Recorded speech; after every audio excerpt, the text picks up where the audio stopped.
Namaste, yoga friends. My name's Doreen Foxwell. Welcome to today's beautiful summer solstice. And it is also International Yoga Day. And it is also the day after we had Cancer season start in the world of astrology. And it is also a strawberry full moon happening this evening. So much beautiful energy to work with. And this week I taught 25 classes here in North Carolina, sharing with many of the school-aged groups all about this energy. It's so important to understand how astrology and nature affects the inside of our bodies, not necessarily the outside, but the outside world does affect the inside. For instance, a full moon will affect us more emotionally, and it affects lots of children's emotional bodies. This full moon, you can look at it two different ways, because if you study Vedic astrology, this full moon is falling in the zodiac sign of Sagittarius. But if you study Western astrology, this full moon is falling in the zodiac sign of Capricorn.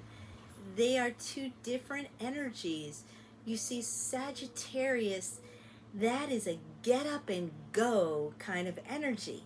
They love to travel, and it's so funny because my mom is actually going to be traveling tomorrow down to see me from New York. Yay! But it fits in. It's a great time to travel if you go with the Vedic astrology. If you go with the Western astrology, Capricorns, they like to work, and stay put and work and do more work. And nobody can do the work as good as them. And so that's a Capricorn energy. So depending on what might be going on in your own lives or you're feeling, you can kind of look at it and say, it's more of the flavor of Sagittarius and fun, and we're going to travel and go on vacation, which is something I'm also doing this weekend for a few days.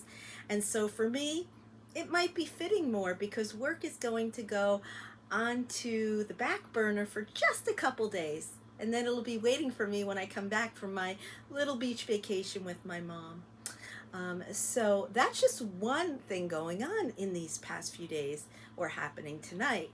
Also, don't forget when it's a full moon, and especially this full moon, it's a great one to put your crystals out and charge them. But you should always cleanse them first if you have the opportunity, which means put them out into the sun first. And it's summer solstice energy, so it's a perfect time to cleanse your crystals, just like we take baths and showers. Well, your crystals need that. A lot of crystals can be put into water to purify them. Some can't though.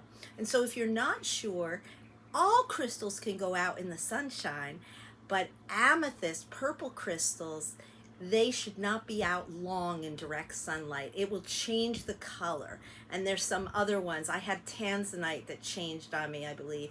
So just be aware of that, to do things in moderation.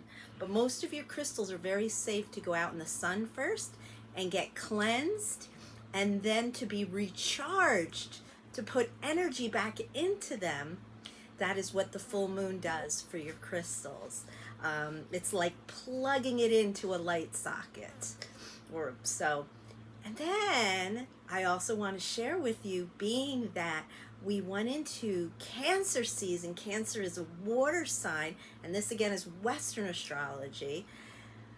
Water signs are also very affected by the moon. In fact, the moon is what's called the ruler of Cancer, not the disease Cancer, the zodiac sign of Cancer. And what that means to you, if you are a Cancer baby, if you're a Cancer, if you have a Cancer child, guess what? They might be more emotional.